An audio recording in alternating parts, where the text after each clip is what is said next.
Most of us fail in life because we're afraid of what everyone around you is thinking. That's 100% truth. So we live by the narrative of other people. When I first called a recruiter to be a Navy SEAL and I was 297 pounds, the first recruiter looked at me and said, "You're not going to be able to make this, man." So what he was doing was he was projecting his energy on me. He knew he couldn't be a fucking Navy SEAL. So God help this black guy, because I was only the 36th African American to make it through in over 70 years. How's this black fat guy going to make it through in my ass? He wasn't even willing to try. So he's projecting it. So a lot of us who are negative people, all we do is project how we feel on other people. So what happens is that there's a lot of negative people walking around the planet Earth who are afraid to try. Because everybody, a lot of people are very negative in this world. So we are afraid to fail. Why? I told you, man. Shouldn't even try it, dude. Just chill out, relax. Why are you so crazy? Why are you so obsessed? So all that stuff drives the quitting mind, I call it. The mind wants to quit. The mind's tired. The mind's tired. The mind's deserving. The mind thinks it's very deserving. So yes, the biggest problem in this world is other people, not yourself. It's other people in your head. They are puppet mastering you pretty much on your life.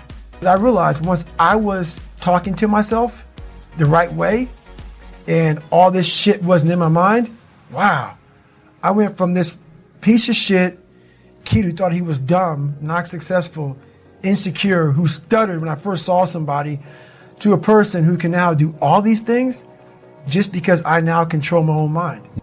When you get to the point where you really fucking don't care, you become very, very dangerous. I'm not saying don't care like, I don't care if I do that. No, when you don't care about other people and how they view you, about how you walk, how you talk, how you dress, where you want to go with your life. You know, growing up, I didn't want to tell anybody I wanted to be in the military. Because why? Some of my black friends, I was afraid of what they think. You know, why you want to join the fucking military, man? Why the fuck you want to do that shit? I was afraid of what other people thought about me. So now, when I go in the military, I didn't know you want to fucking join the military. Yeah, I didn't tell you because I was afraid of what you thought. Once again, man, you're allowing other people to shackle your mind. It's the worst thing in the world. And anybody, not just Navy SEALs, but anybody that can accomplish anything that is hard. The only separator is that they really want to be there. There's some people that get inspired, and that inspiration moves them to try to do something. But the inspiration is very high right now in this nice environment. We're in a nice environment, the ocean's out there. I'm talking to you. If I want to go to the fucking refrigerator and get something to drink, eat, I can. I watch a movie about some badasses, you're inspired. But the second you're not in this environment and you're actually doing what inspired you, that suck factor is now real. You can't just get off your fucking couch and get a fucking shake, get a fucking box of donuts, or turn the TV, or go take a shit or a piss, or go get your girlfriend to cuddle up. No, you're now there. And only those people who have been there a million times in their minds and have lived in that water and have suffered a million times and realize my legs may break, my knee may break, my bones will hurt, I will be the coldest I've been in my life, I will be miserable, and accept that. Because what happens is when you get in a horrible situation in life, your mind, I call it my 1 second decision. When you get in a horrible situation in life, your mind immediately says, get the fuck out of here. Everybody's does, even if you want to be there. But it starts to have all these different questions in your mind in that 1 second. And it says, okay, why are you here? Why are you doing this? Why this? Why that? And then you start to say to yourself, if you don't want to be there that bad, I have a beautiful life at home, man. Why the fuck am I doing this, man? Like, this is stupid. This is gonna get these guys injured. Like they're gonna pay for this for the rest of their lives. I'm not gonna break my body up to do this. Your mind starts to say, yeah, this is stupid. But if you are already knowing that this is gonna happen to you, you have all the answers to these questions that your mind starts to give you when you're in suffer mode. We all have two people. We all have two people. And I'm not saying you're crazy. We have the easy voice, which is that 20% telling yourself that you're I'm easy at 90% of my full potential, maybe 100% at that 20%. That's that voice that we all love. That's that very comfortable voice that's that mommy holding you saying it's going to be okay. Doesn't care how good you are, just loves you. Just loves you no matter how messed up you are in life. That's where you want to be at. So that's that one voice. This other voice that we walk very far away from is the voice saying, hey man, you ain't doing shit. So we try to get this voice out of our head completely. And we live over here in this land. So what you have to do first is turn up this voice over here. The voice saying things to you that aren't nice. That it's in our head saying, you know what, man, dude, you're not doing shit. You're not and it's not putting yourself down. People take this the wrong way in this new society. I'm not saying to put yourself down. I'm saying listen to the truth. And the truth isn't in the 20%. The truth is in this other part of your brain saying, look, man, you're wasting a bunch of percentage here. We have 80 more percent that we're not tapping into because in this other 80% is suffering, pain, failure, self-doubt, darkness, and then a whole bunch of light. But to get to this light, you got to go through all of this shit. So a lot of us know that. We know I can get over here, but over here, man, this is much better because I got to go through this journey that is not fun. This from 20 to 100%, this shit in between is not fun. So we decide to live over here. So everybody goes, how do you do that? You know exactly how to do that. You know exactly. It's not a magic trick. There's nothing I talk about in that book that's a magic trick. It's all back down to a very primitive mindset of we just have to do.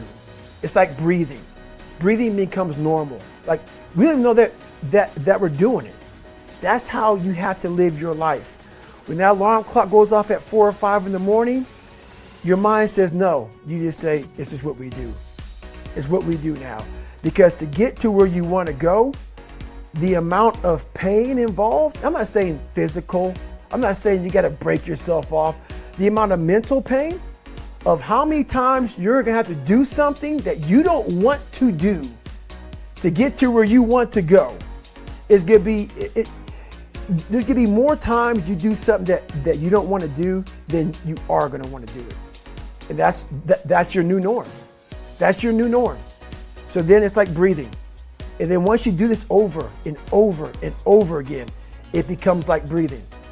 I don't want to live this lifestyle, but to get to the other side of this, I have to. So if you really want it, you realize what trying is and what trying is not. I believe in winning the battle against yourself. People say, why do you say that? Because there's a lot of things you can control. When you wake up, I talk about making your bed. Make your bed. Make sure your house is clean. Make sure you get your breakfast. Make sure you shower, shave. Whatever you're doing, control that. Don't hit the snooze button. All these things are very important. That's been told a lot of times. Why don't you hit the snooze button? Because you wake up already failing. You're already behind the power curve. So what happens when you hit the snooze button? You may not make your bed. You may not do your hair the way you want it. You may not pick the right clothes out in the morning time. And I go back to this real quick. Remember how you had a job interview for a job? We've had several of them in our lives. What did you do the night before that job, weeks before the job interview, when you knew you had it? You prepared you had a bowl out for your oatmeal, your cereal, whatever you had in the morning time. Your coffee cup was out. Your clothes were laid out. You studied, you rehearsed, you were ready. You brought your best self. You were going to war with yourself because you wanted that interviewer to see your best self. You won. You got the job. After a few months in that job, you look around, I got the job. You start to back off. The clothes aren't out. You're not ready. You're hitting the snooze button. You don't get up on time anymore. You realize that you can still have this job and not be your best self. The interview you is gone. Your job is gone. You have your job, but the interview you is gone. So winning the battle in the morning time is just that. It's that you wake up in the morning time and you own all this stuff, because once you leave your house, the world then gets at you. And that's why I believe in not getting up in the morning time and checking your phone immediately. Everybody does that. They get up, the first thing they do is grab their phone, look at the phone. Maybe bad news on there. So how's your day start off? I don't go to the gym. I don't make my bed. You're caught up now on that phone. That's how your day starts. You lost control. So once you win that battle in the morning time, then once you go out, now you've won. You go outside your house, you may lose your job, you may have a bad hit, but you won something. So you're going into battle having already won something. Having already won. So then if you hit this snooze button, you go out, you just defeated already. You're behind the power curve. Now you've won something. You feel better about yourself. So now you're able to take these hits along the way. So that's the mindset that I think it's important to bring with you every day you go, everywhere you go in life. Do you like suffering or do you just deal with suffering? Real answer. Real answer? Yeah. I like to see, real answer, I like to get a bunch of men together. Okay. Men that are the hardest of the hard. And I want to be with these men. And I want to see them suffer. Because I'm suffering right along with you, but I want to see me get through it. I want to see what you're made of. I want to see almost like the Colosseum in Rome. Let's fucking go to the fucking Colosseum. And the only way to see who the baddest motherfucker is to suffer. You can't do it by writing a paper. So let's go, because why? What I found out through my life was I thought of myself as some weak little bitch kid. And what I found out, and the only message I want to get across to people is once you change one thing, your mindset, you can attack everything. And I find it fascinating. I'm fascinated because I'll be in these moments. I put these guys on some fucking pedestal. Yeah. Which people do with you. They do with me, and they shouldn't. And I was this guy who was a piece of shit looking at these, oh my God, how are you guys this amazing? But once I worked my way up there, I said, my God, man, we can all compete, motherfucker. Let's go. So, do I like suffering? I like suffering in the way that is competitive. Yep. That brings out the absolute best in me and in everybody else. So I want to see a man be defeated. I want to see a man get broken and say, fuck you. I love these men. These men I love, but there's very few of them. There's very few of them. And there's very few that are willing to go there more than once. A lot of people, even people who've gone through special ops, it kicks the shit out of them to a point where in their mind, what got me bad in pararescue was when I was going through it, I said, I'm only gonna do this one time. And so many people in special ops, whether they believe it or not, in anything, fuck special ops and anything, that's hard, I'm only doing this one time. Once you say that, you fucked yourself. I think we're all an underdog. I think the top CEO on the planet Earth still has that doubt. Yeah. I don't give a fuck where you're from. Kobe Bryant, Michael Jordan, the best on the planet. We're all underdogs. Whether you're underdog because you put yourself there to be hungry, or you're just a real life underdog. Right. We're all an underdog. And so this is about the mind and people discovering the mind, their own mind. And one thing I know is we all have an equation. We all have an equation. Like, I talk about 3.14 is pi. There's different equations to figure out different kind of, mathematical problems. We as human beings are mathematical problems. I cannot give you a book for every fucking body in this world. That's what my book, even though it's one book, it's tailored to the individual. It's not like you do these 5 steps, you're good. No, I'm helping you figure out your fucking equation. Because it's different. My equation is different from your equation. What's gonna make you tick? What's gonna make you go the distance? What's gonna make you go to that spot in hell and say, I love this spot. It's okay. That's what this book does. It helps you figure out your 3.14.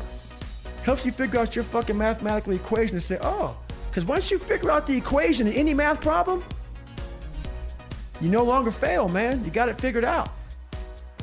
At what's important. What's important is I'm still figuring out this, different things. Yeah, I got the equation figured out, But now the real journey has begun. So I'm still chipping away at life. I think pushing yourself physically is the number one factor of life.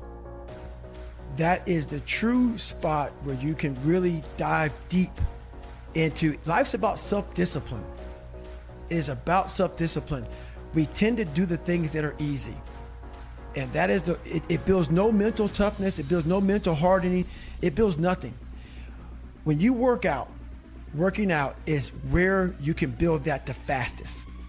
Because it's a constant, it gives you instant feedback. Yeah, you may not lose the weight you want to real fast, but the discipline it takes, it transfers over to all aspects of your life. It's not, people, man, why are you always working out? Stop looking at it that way. This is the foundation of life. When you look in the mirror, every morning we all look in the mirror to get ready to go to work, to go anywhere. The first thing you see is your reflection. If you don't like what you see in the morning, you lost the war already. It's not about even liking what you see. It's about looking in the mirror and you may start, man, I feel different. That reflection is not everything.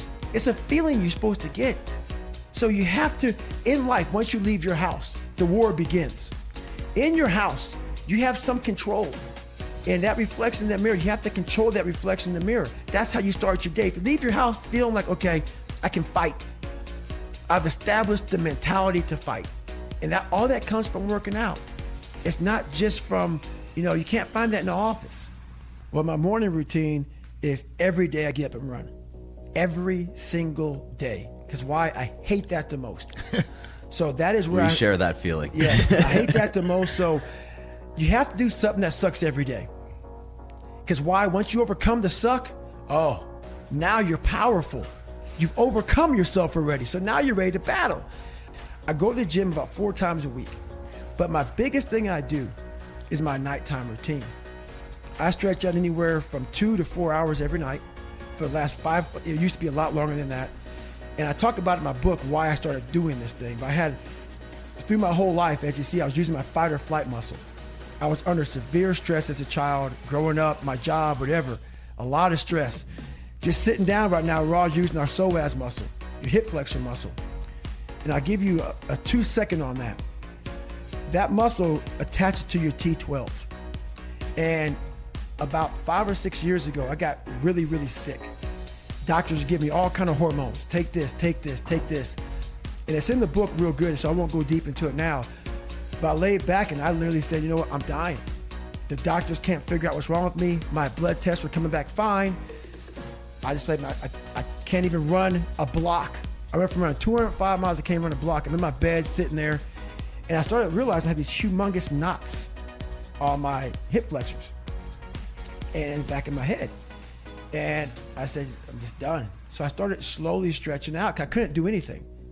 Over a period of a couple of years, I got off this medication, that medication. I was on like 15, I was on several medications. Now I'm on one. And honestly, what I believe, no doctor has said this is what happened to you. I was literally so tight, I was cutting off blood supply in different places in my organs. The more it opened up my body. So now I went from running an 8:30 mile on a training run to now running a 7:15 to 7-minute mile on a training run at the same heart rate. And it's not because I'm training any different. It's just because my body's opened up and it's allowing more blood flow. So every night I stretch out and it's truly, I used to be wound so fucking tight. Like I couldn't sit in this chair for this long. I'd be like, I gotta get out of here, man. We gotta go. It's totally changed my whole perspective of life. It's changed everything. I mean, and you don't have an hour a day to try to get something in for yourself. I guarantee everybody can find an hour.